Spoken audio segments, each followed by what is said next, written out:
we are really pushing to understand how your thought forces, your thinking, and how your mind operate in shaping your character, in shaping your circumstances, and in shaping your destiny. Your mind shapes your character.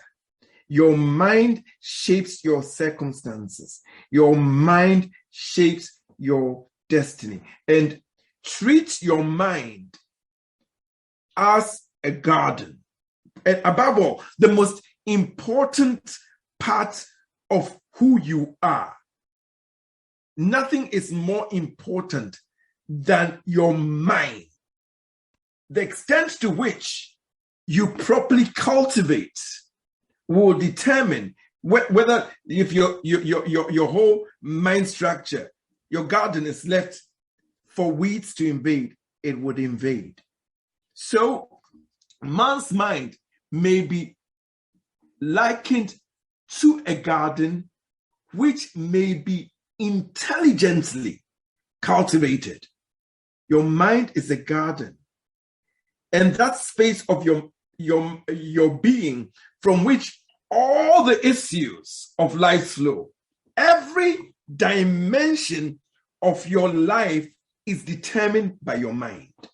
Every dimension of you, what becomes, whether your relational life, your family life, your work life, it all happens between these ears.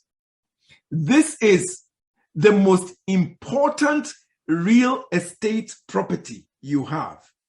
I travel around the world a lot. I spend a lot of my time, over 20-something years, just traveling from country to country. And you go to the country and they talk about New York City or Mumbai, this place. How much property, real estate is expensive. The most expensive real estate is between your ears. Because whatever happens here, everything else flows from it. So treat it as a garden which you should intelligently cultivate. You should not allow it to run wild, because whether you cultivate it or you don't cultivate it, it will bring forth. You've got to intelligently cultivate. And I tell people, nature abhors vacuum. If you do nothing about your mind and you just leave that real estate space to take it, to operate on its own volition, it will operate on its own volition, but you will not like the outcome.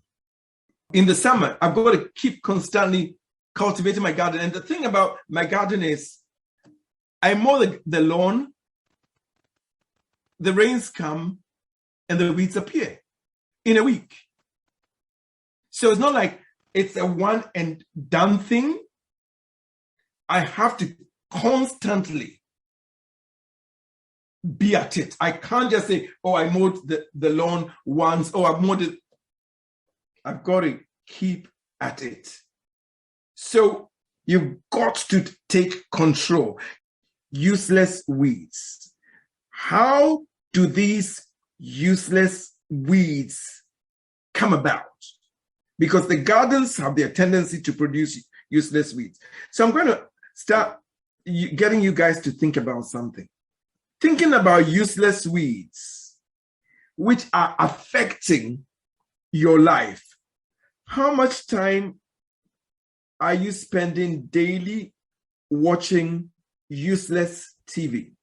How much of your time is going towards watching daily postings, useless weeds on social media? Think about it. What is this doing to build you up? Useless talk from newspapers, useless talks from daily activities. Listening to people with negative attitudes, dropping their seeds into your life. One of the things that I say is success is contagious. Failure is hyper contagious.